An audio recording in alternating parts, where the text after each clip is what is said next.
Allah akan tetap ada bahkan ketika dunia ini tidak ada lagi. Tuhan adalah sumber segala kebaikan, dan yang terpenting adalah Allah adalah kasih. Allah ada, tetapi bukan seperti orang yang bertubuh seperti ini.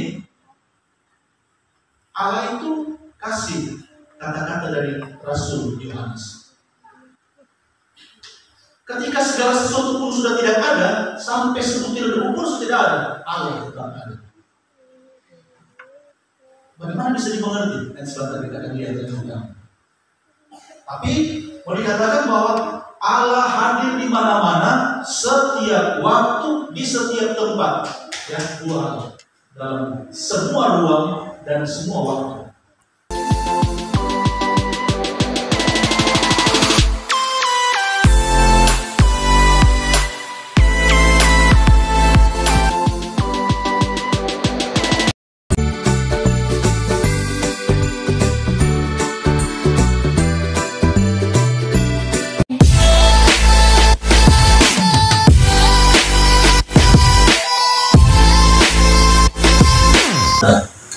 Percaya tidak sama dengan mengetahui.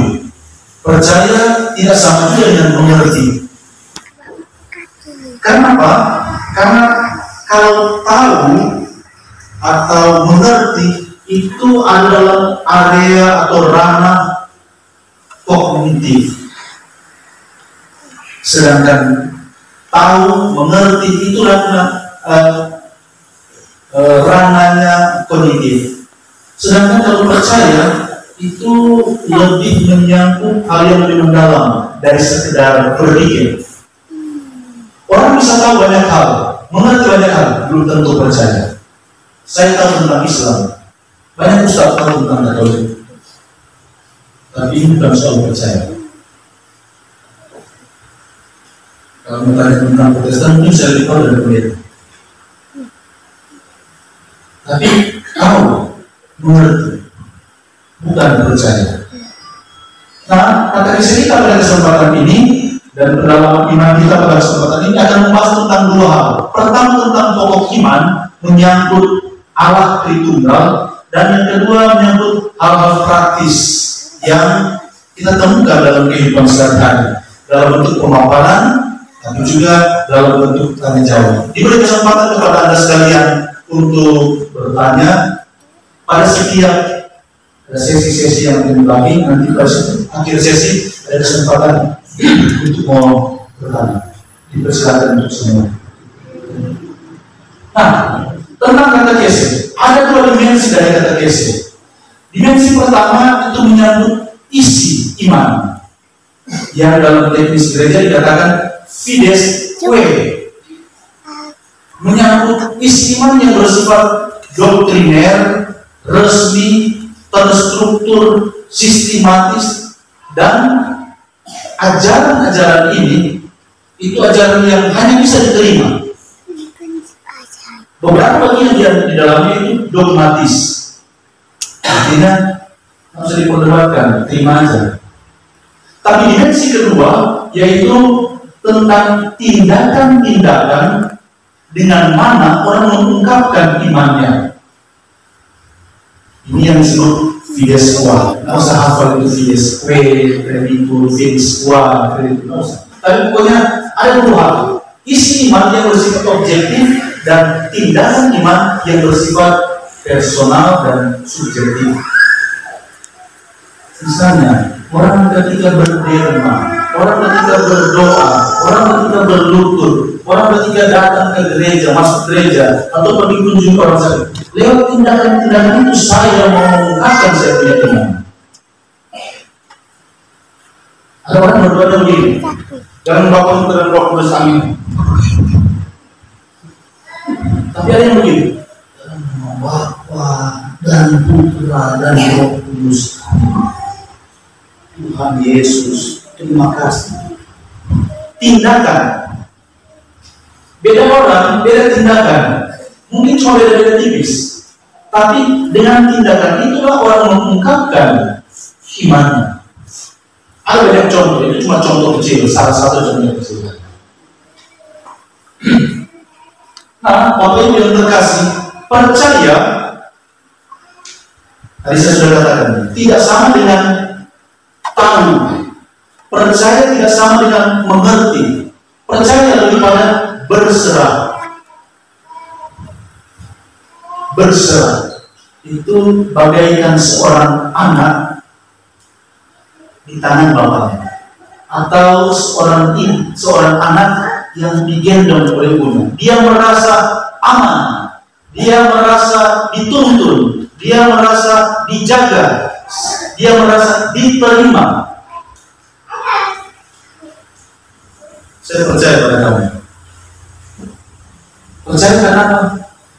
Seorang cewek bisa bilang begitu sama cowok, saya percaya kok. Nah, langsung rasa.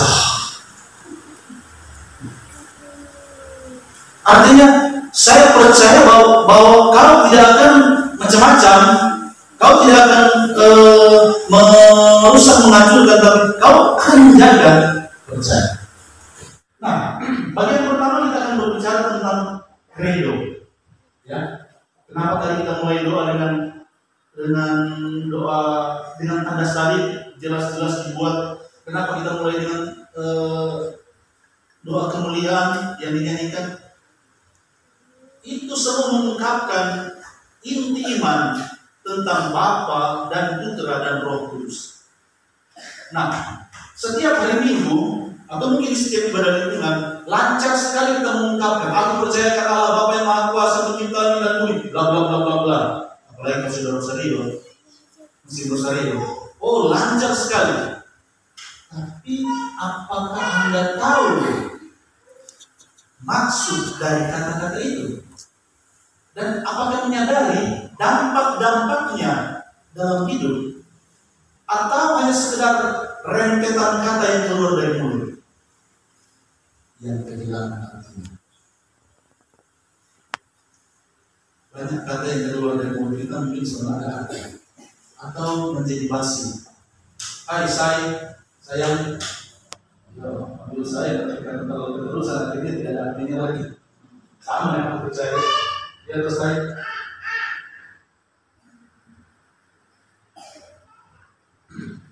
Kita mengenal, bahkan setiap hari Minggu kita menyanyikan credo. Credo itu aku percaya. Ya. Rumusan credo. Dan ini merupakan ungkapan iman. Credo itu merupakan ungkapan iman. Lihat teks-teks yang ada dibuat sedemikian rupa menarik, dibuat sedemikian rupa bagus. Karena apa? Ungkapan iman. Karena kita tahu dalam tata arsitektur dunia, bangunan-bangunan, di semua bidang kehidupan, bangunan-bangunan megah itu terbangun karena agama. Sejak dari awal, lihatlah candi Borobudur. Bukan pemerintah yang buat itu, agama yang buat. Karena percaya pada Allah Tritunggal, pada gereja dan pokok-pokok ajaran gereja. Nah, untuk penggunaan dalam liturgi resmi dikenal dua macam rumusan atau dua macam formula, yaitu credo para rasul atau credo apostolum, dan kemudian yang kedua credo Nicea Konstantinopel. Maka kita harus bedakan ya, isi hanya satu, rumusan ada dua. Kemudian pada gambar saya tidak terlalu jelas. Gambar ini cukup mewakili tentang Allah Tritunggal yang digambarkan ini. Bapa, Putra, dan Roh Kudus, ada gambar burung. Dan gereja itu saya selalu ungkapkan dalam banyak kesempatan. Ada 3 kelompok besar, yaitu gereja yang sedang berjuang di dunia, yaitu kita ini. Gereja kedua, gereja yang sedang dimurnikan atau disucikan, yang kita sebut jiwa-jiwa yang diujian. Dan yang ketiga, gereja jaya yang telah hidup berbahagia bersama dengan Bapa di surga. Yang kita biasa sebut Santo, Santa, Beata, Beato, orang yang kudus. Itu seperti orang mengatakan sumpah pemuda. Ucap dengan lantang, ucap dengan bersemangat. Undang-undang dasar negara Republik Indonesia, Pancasila dan seterusnya. Itu bernuansa ikrar. Maka diungkapkan secara lantang. Lagi pula, pengungkapan ini memakai kata aku percaya. Tahu kalau bilang aku? Aku itu saya mengatakan kepada Anda dan kita setara. Bukan mengatakan saya percaya. Kenapa? Karena kalau saya percaya, itu saya yang berbicara menempatkan diri pada level yang berbeda dengan si pendengar. Karena kata saya itu dari kata sahaya, yang orang seringkali bilang hamba sahaya. Jadi kalau dengan teman boleh bilang aku, tapi kalau bicara kepada Bapak bilang saya, itu yang betul. Yang kalau bilang aku pada Bapak, aku mau menyayangi Bapak. Kita mengatakan aku percaya, bukan saya percaya. Karena memang aku berbicara kepada orang yang setara dengan aku. Astagfirullah. Kalau doa lain, dia vertikal, maka doa kadang-kadang bisa diungkapkan dengan suara kecil, halus. Pada waktu saya bisa lalu cuci tangan, lalu kemudian sementara cuci tangan, mulut saya kemar-kamar. Sebenarnya sebentar sini, apa pater? Saya tidak bilang sama kau, itu doa. Karena ada doa-doa imam yang diucapkan in tono minoris. Tono minoris artinya ton rendah, ton kecil, setengah bisa. Dan pada waktu cuci tangan, lava me domine aku kita temea akhir kita meo mundame. Bahasa Indonesianya, cucilah aku yang Tuhan dari kesalahan-kesalahanku dan bersihkanlah aku dari dosa-dosa. Sambil cuci tangan, sambil bicara. Jadi tangan yang dicuci tapi minta dibersihkan hati, bukan tangan.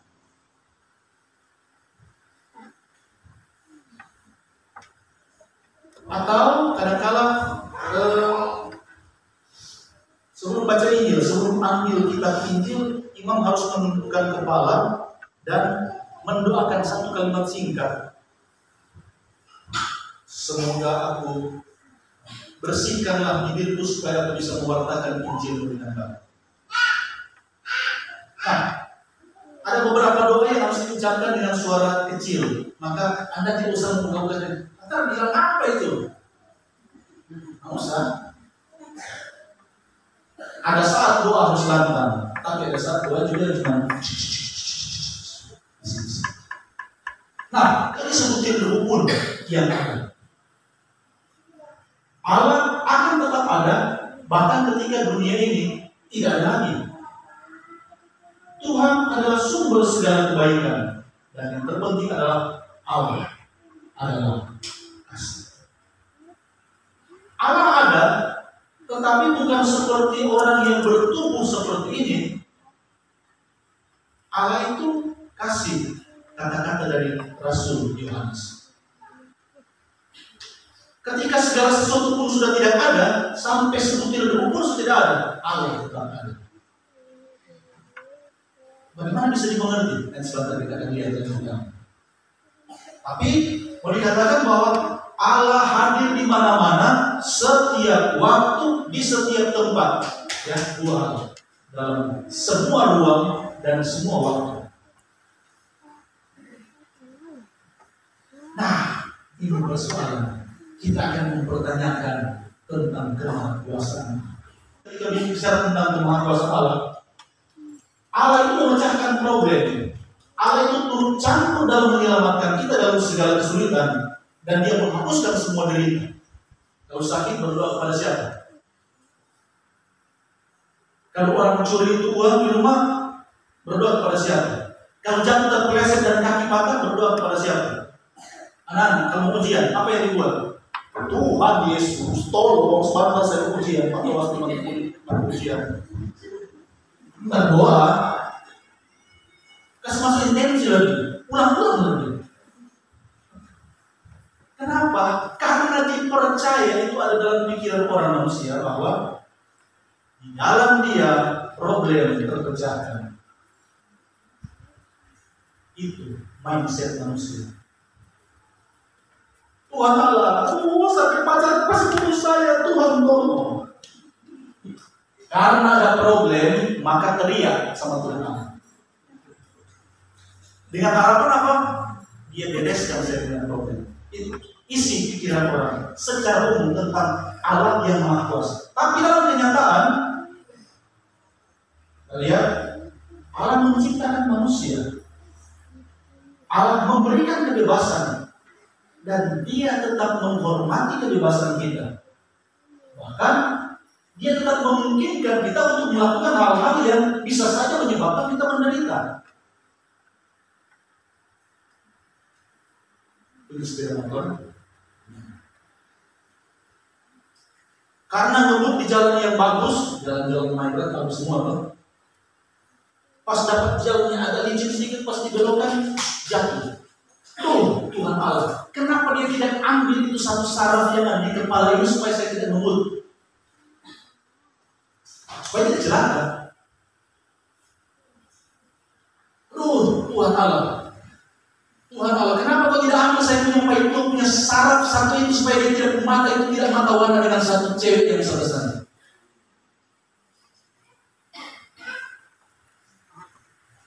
Atau mungkin suami akan berdoa, Tuhan Allah, kenapa kau tidak ambil saya punya istri punya saraf satu itu karena itu yang membuat dia berputar-putar dengan laki-laki ini. Kenapa manusia tetap dimungkinkan untuk bahkan dengan kebebasan yang ada bisa saja menyebabkan dia menderita, celaka, sakit, ya toh? Karena kalau sering pergi ke Mona Lisa, makanya Tuhan jarang kita betul. Anak-anak, kenapa Tuhan Allah tidak mengambil itu satu saraf itu yang ada di sini yang membuat dia jatuh dalam dosa nyontek?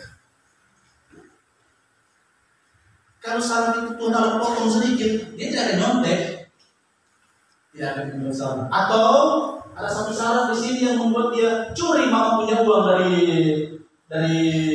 lemari, dari dompet. Seandainya saraf itu Tuhan Allah potong sedikit saja, jangan, ini tidak jadi.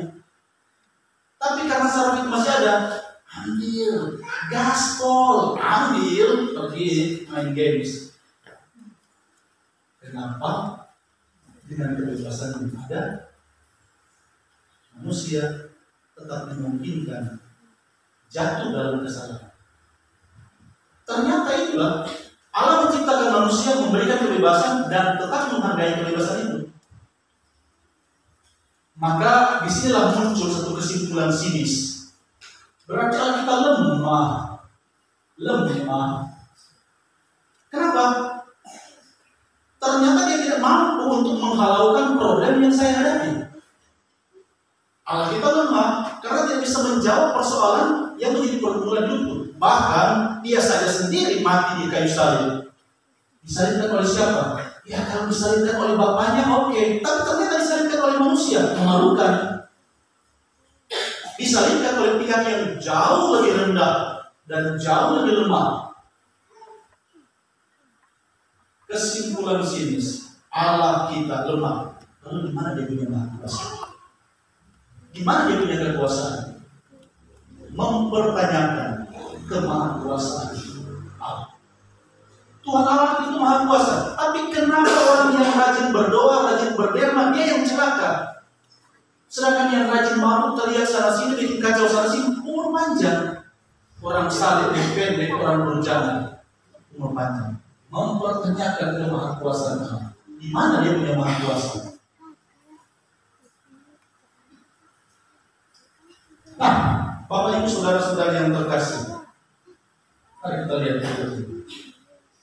Gereja mengajarkan, ini kata-kata saya. Gereja mengajarkan, pertama, kemahakuasaan Allah menjadi nyata bukan lewat penghancuran kekuatan musuh, tetapi terekspresikan cinta kasih, belas kasih, pengampunan dalam menerima kebebasan manusia, dalam panggilan undangan terus-menerus untuk terjadinya pertobatan hati dalam diri manusia, dalam suatu sikap yang nampaknya lemah. Yang kedua, Allah nampaknya lemah ketika kita melihat Yesus yang berdoa sungguh-sungguh. Ya, Yesus yang berdoa sungguh-sungguh itu seperti orang yang kehilangan harapan, sama seperti anak sekolah SD yang ujian lalu kemudian doa sampai gemetar, keringat. Ada anak-anak yang berdoa, bapak-bapak yang berdoa karena istri sakit, atau ibu-ibu yang berdoa karena suami sakit, berdoa sampai keringat. Pernah? Keringat darah? Tidak. Yesus berdoa, keringatnya jadi darah.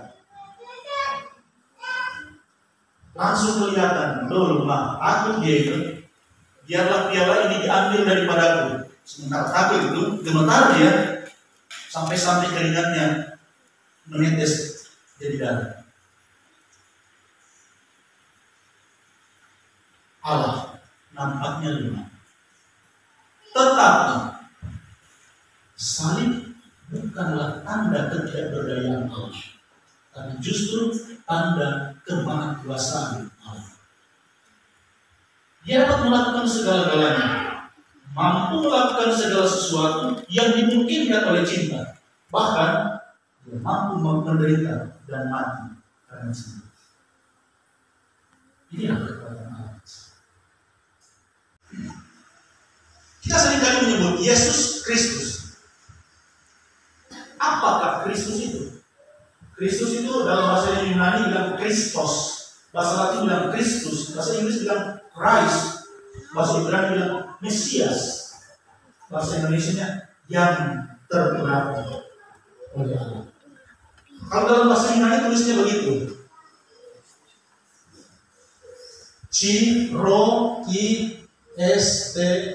Christos.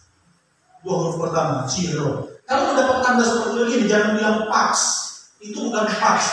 Pax kalau bahasa Latin artinya damai. Bukan. Itu adalah dua abjad pertama kata Kristos dalam bahasa Yunani. Ci dan roh. Itu simbol sebenarnya. Karena kalau jelas-jelas tulis Kristus, nanti kamu dibunuh. Orang mau dikejar-kejar. Karena Kristen itu membahayakan masa itu. Maka mereka memakai simbol-simbol. Sampai sekarang simbol-simbol itu tetap terpakai. Dua huruf pertama dari abjad Yunani untuk Kristus. Nah, tentang Kristus. Pada zaman Israel kuno, kalau ada orang menjadi raja, dia akan diurapi dengan minyak suci. Yesus adalah dia yang diurapi. Apa artinya diurapi? Diurapi berarti menerima sebagian dari kekuatan, dialirkan kepada yang diurapi. Nah, kalau diurapi oleh Allah, artinya apa? Kekuatan Allah ada dalam dirinya. Itu maksudnya. Nah, Yesus sungguh-sungguh raja. Maka Kristus itu bukan marga. Kristus itu bukan nama diri, tetapi Kristus adalah gelar untuk dia. Nah, dulu orang kalau menyebut Kristus itu membahayakan, dicari-cari. Ada satu gambar dalam gambar ini, gambar ikan. Ikan dalam bahasa Yunani itu iktus. Tulisannya seperti ini, 1, 2, 3, 4, 5. Iktus. Tapi kemudian diberi arti lain oleh orang-orang Kristen, yaitu Theos, Kristos, Theos, Hios, Sotir. Yesus Kristus putra Allah penyelamat umat manusia. Jadi yang melihat tanda itu, orang tertuju kepada Yesus yang adalah Kristus. Inilah simbol-simbol untuk menggambarkan iman, meskipun ada dalam keadaan terjepit.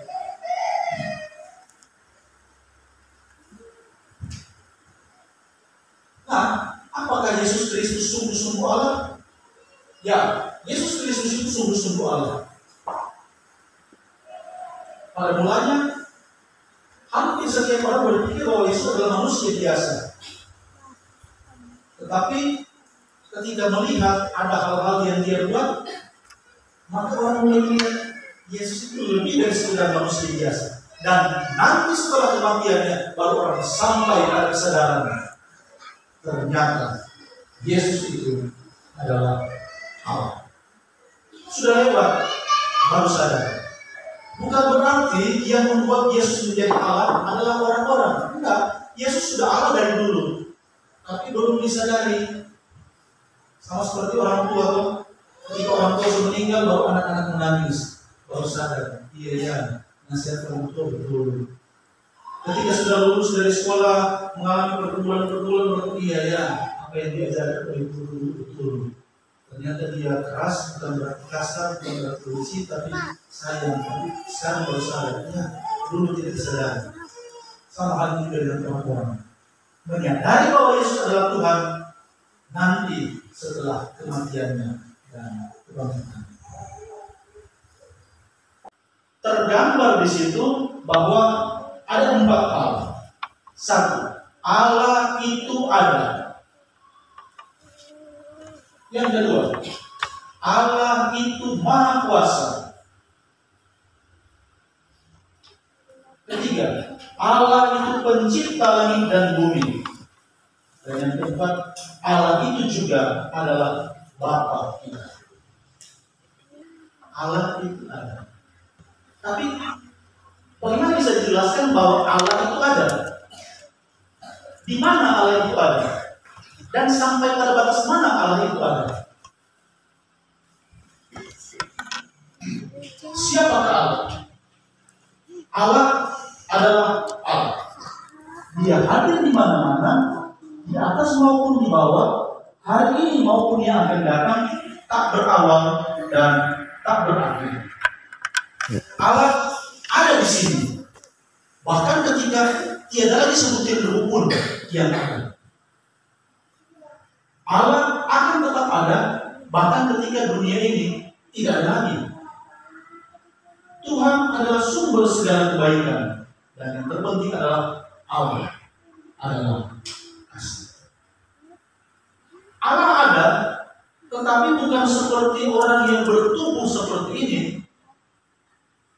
Allah itu kasih, kata-kata dari Rasul Yohanes. Ketika segala sesuatu pun sudah tidak ada, sampai sebutir debu pun sudah tidak ada, Allah tetap ada. Bagaimana bisa dimengerti? Dan sebentar kita akan lihat juga. Tapi mau dikatakan bahwa Allah hadir di mana-mana, setiap waktu, di setiap tempat. Ya, 2 hal. Dalam semua ruang dan semua waktu.